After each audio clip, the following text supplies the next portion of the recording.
இந்தியாவையே பேர் அதிர்ச்சிக்குள்ளாக்கியிருக்குங்க இன்றைக்கி.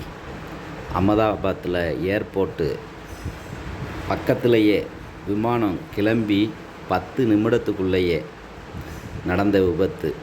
ஏர் இந்தியா விமானம் விழுந்து நொறுங்கியிருக்குது. இந்த விமானம் லண்டனுக்கு புறப்பட்டு போய்கிட்டு இருந்தது. இதில் 242 பேர் பயணித்த நிலையில் அருகில் இருந்த ஒரு மருத்துவ கல்லூரியில் அந்த கட்டடத்தில் போய் மோதி வெடிச்சிருக்குது. இந்த விமானத்திலே 242 பேர், 2 பைலட்டு மற்றும் 10 பயணிகள், 10 பணியாளர்கள் அகமதாபாத்திலிருந்து லண்டனுக்கு புறப்பட்டு போய்கிட்டு இருந்த விமானம். இதில் 2 பச்சிளங்குழந்தைகளும் 11 சிறுவர்கள், சிறுமியர்கள் மற்றும் 217 பெரியவர்கள் பயணித்துள்ளதாக தகவல் கிடச்சிருக்கு. அதில் 53 பேர் இங்கிலாந்து நாட்டை சேர்ந்தவங்க, மேலும் போர்ச்சுக்கலை சேர்ந்தவங்க ஒரு 7 பேர், கனடாவை சேர்ந்தவங்க ஒருத்தருங்கிற மாதிரி தகவல் சொல்கிறாங்க.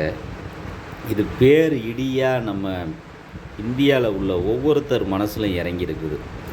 ஒரு பயணத்துக்கு ஒரு ஊருக்கு போய் சேரணும்னா நிச்சயம் பயணம் அப்படிங்கிறது ஒன்று கண்டிப்பாக வருது. ஆனால் அந்த பயணம் ஆரம்பிக்கிறதுக்கு முன்னாடி அங்கே என்ன பாதுகாப்பு நடவடிக்கைகள் தேவை அப்படிங்கிறது எல்லாமே ஒரு திட்டமிடல் இருக்குது. ஆனால் அதுலேயும் சில நேரங்களில் எதிர்பாராத இது போன்ற விபத்துக்கள் நம்ம அப்படியே நம்மளோட நிலைகுலைய வைக்குது நம்மளை. இது போன்ற சம்பவங்கள் பெரிய பாதிப்பை ஏற்படுத்திடுது. அது மட்டுமின்றி பல விஷயங்கள் இதனால் ஸ்தம்பித்து போக வைக்கிது. அந்த நாடே ஒரு கண்ணீர் வடிக்கிற சூழ்நிலைக்கு தள்ளப்படுதுங்க. அதுவும் இது போன்ற பயணிகள் விமானம் அப்படிங்கும்போது பல நாட்டு பயணிகள் அதில் இருக்கிறாங்க. அது பெரிய பாதிப்பை ஏற்படுத்துது. அதுவும் போக இதில் குஜராத்தோட முன்னாள் முதலமைச்சர் இதில் பயணம் பண்ணதாகவும் தகவல் கிடச்சிருக்கு. அவரை மீட்டு மருத்துவமனைக்கு கொண்டு போனதாக தகவல் கொடுத்தாங்க. ஆனால் பரிதாபமாக அவர் உயிரிழந்ததாக தகவல் கிடச்சிருக்கு.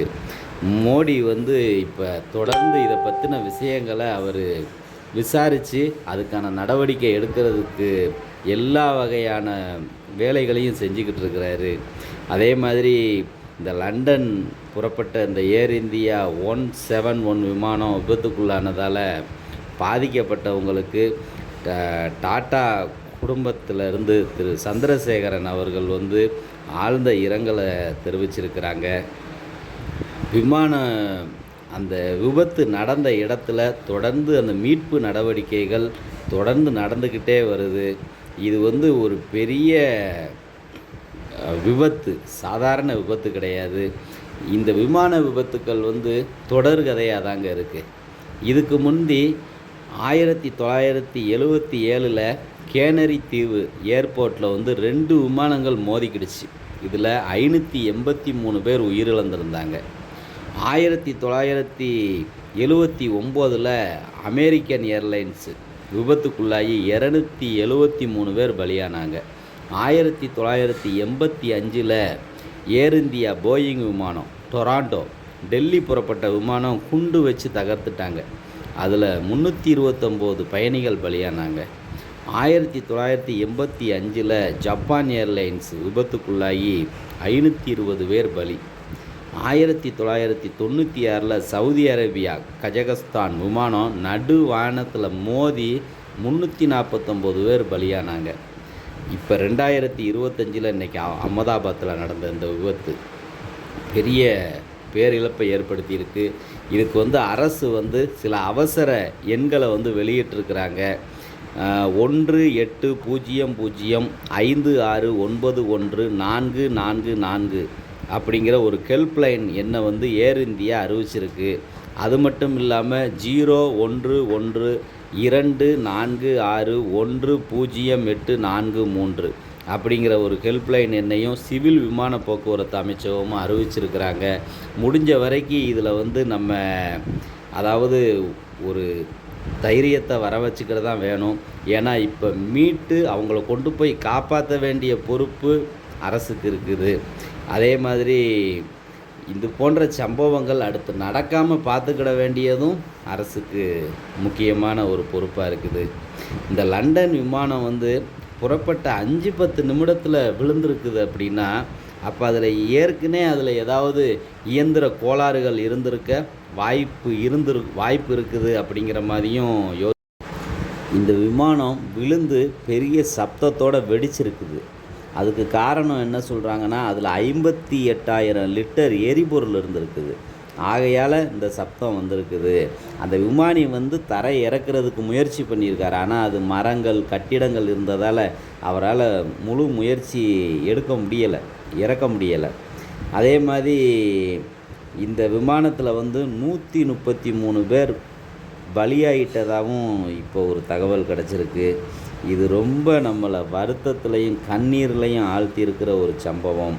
இந்தியாவில் இருக்க ஒவ்வொருத்தரோட நெஞ்சையும் இது பிளக்கும் வகையில் நடந்த சம்பவம்.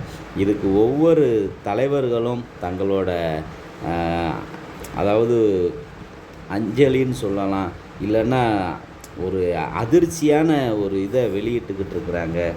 அதே மாதிரி இந்த கப்பல்கள், விமானங்களில் வந்து டே கால் அப்படின்னு ஒன்று பயன்படுத்துகிறாங்க. அபாயத்தில் இருக்கும்போது இதை பயன்படுத்தி அருகில் உள்ள விமான நிலையம், துறைமுகத்தை உதவிக்கு அழைக்கலாம்.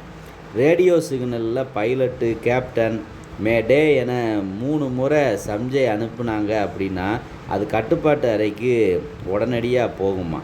அப்படி போகிறத உடனே அவங்க அதுக்கு தேவையான உதவிகள் செய்கிறதுக்கு தயாராகிடுவாங்க அப்படிங்கிற ஒரு விஷயம் கூட 1920 பயன்பாட்டில் இருக்குதாங்க. இப்படி ஆனால் இவரும் முயற்சி பண்ணியிருப்பார், இந்த பைலட்டும். ஆனால் அதெல்லாம் சாத்தியப்படாத ஒரு சூழ்நிலையில் இப்படி ஒரு கோர விபத்து நடந்திருக்கு. அதே மாதிரி நம்ம பிரதமரும் உடனடியாக அந்த விமானத்துறை அமைச்சர் இவங்ககிட்டலாம் தகவல் கொடுத்து உடனடி எல்லா நடவடிக்கையும் எடுக்க சொல்லியிருக்காங்க. அந்த குஜராத்தை சுற்றி போதுமான பாதுகாப்புகளையும் அதிகப்படுத்த சொல்லியிருக்கிறாங்க. அதே மாதிரி இந்த விமானம் வந்து 171 இந்த நம்பர் கொண்ட இந்த விமானம் வந்து 242 பயணிகளை கூட்டு போனதில் 133 பேர் உயிரிழந்ததாக கிடைச்ச தகவல் நமக்கு ரொம்ப கவலையை கொடுத்துருக்கு. அது மட்டுமின்றி இது போய் அந்த மருத்துவக் கல்லூரி கட்டிடத்தில் போய் இது மோதி வெடித்ததில் அங்கே 20க்கும் மேற்பட்ட மருத்துவர்களும் இறந்ததாக ஒரு தகவல் கிடச்சிருக்கு. இது வந்து நம்ம இந்தியாவுக்கே இன்றைக்கி பெரும் சோகமான நாளாக மாறிடுச்சுங்க. அப்படி ஒரு விபத்தை இது ஏற்படுத்தியிருக்குது. இந்தியாவில் இருக்க ஒவ்வொருத்தரும் தங்களோட கவலையை பதிவு பண்ணிக்கிட்டு இருக்கிறாங்க. ஏன்னா ஒவ்வொரு குடும்பத்துக்கும் ஒவ்வொரு மனிதனும் முக்கியமானவங்க அப்படிங்கிறத